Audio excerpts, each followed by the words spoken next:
మేడమిద్దలెన్నున్నా నాతో అభిరావురో 3 నెలల ముచ్చట ఈ జీవితమని తెలుసురో నీవు తప్ప నాకింకా గొప్ప ఎవ్వరు తప్పదెందుకయ్యా ఈ తిప్పలెందుకు ఒక్కసారి చూడయ్యా వేడుకున్న రావయ్యా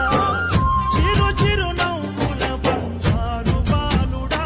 శాంతగిరుల దివ్య జ్యోతి ఈ కలియుగాన వెలసి నిన్ను నమ్ముకున్న భక్తులకు దర్శనమిచ్చి ఎంత దూరం